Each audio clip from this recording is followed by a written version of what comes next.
ការពិតក្នុងចិត្តកូនជាទីស្រឡាញ់ឥឡូវនេះកូនធំហើយល្មមអាចយល់ដឹងនៅរឿងរ៉ាវរបស់ជីវិតបានបើមិនច្រើនក៏ខ្លះដែរ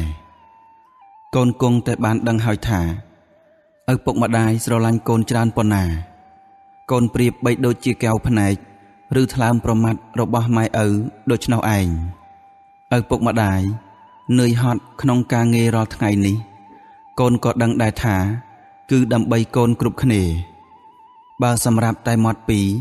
ក្រពះពីររបស់ឪពុកម្ដាយទេនោះឪពុកម្ដាយក៏មិននឿយហត់ដូច្នោះដែរដែលពោលយ៉ាងនេះមិនមែនចង់រំលឹកគុណហើយប្រាថ្នានៅការតបស្នងអ្វីក្រៅអំពីចង់ឲ្យកូនជាមនុស្សល្អនោះឡើយតាមពិតម៉ែឪត្រូវការអ្វីច្រើនយ៉ាងពីកូនមែនគ្រាន់តែនិយាយមិនចេញហាក់ដូចជាទឹកលិចដល់មាត់អីចឹងឯងចូលកូនដឹងចុះសំបីមេដាបៃតាទាំងឡាយមានទ្រព្យសម្បត្តិច្រើនលើសពីការប្រើប្រាស់ទៅទៀតក៏ដោយតែក៏នៅប្រាថ្នាចង់បានជំនួនចង់បានរបស់ដែលកូនឲ្យដែរទោះបីរបស់នោះមិនសូវល្អមិនសូវថ្លៃប្រៀបនឹងរបស់ដែលឪពុកម្ដាយមានមិនបានក៏ដោយឲ្យតែថាជារបស់ដែលកូនឲ្យហើយឪពុកម្ដាយសប្បាយចិត្តដែលកូនមាននំមានផ្លែឈើយកមកជូននោះឪពុកម្ដាយឆ្អែតស្រេចហើយក៏ដោយក៏នៅតែទទួលពិសាដោយពេញចិត្តពិតសម្លៀកបំពាក់ដែលកូននាំមកជូនទោះជាមិនស្អាតក៏ដោយក៏មាតាបិតាស្លៀកពាក់ដែរដើម្បីបង្ហាញកូនយកចិត្តកូនទោះជាកូនមិនមានអ្វីយកមកជូនសោះដោយគ្រាន់តែកូនបង្ហាញមុខហើយមានដៃទាំងពីរសំពះថ្វាយបង្គំប៉ុណ្ណឹងម៉ែឪក៏ពេញចិត្តណាស់ទៅហើយនេះជាបំណងប្រាថ្នាដែលមានក្នុងចិត្តរបស់ឪពុកម្ដាយគ្រប់គ្នាពោលគឺចង់ឲ្យកូនជាមនុស្សល្អ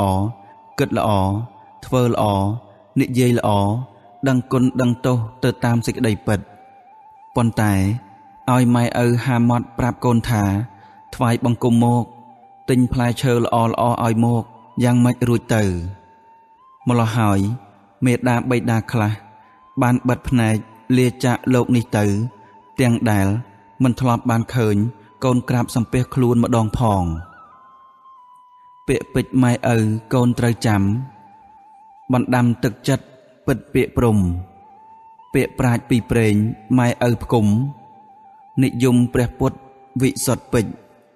អរុណពរមាសជះរស្មីសម្ដីម៉ែឪត្រូវរំលឹកចំកុំឲ្យភ្លេចពាក្យពេចន៍ដូចថ្ងៃថ្លៃដូចមាសទ្វីបលោកល្អស្រស់ព្រោះសុរិយា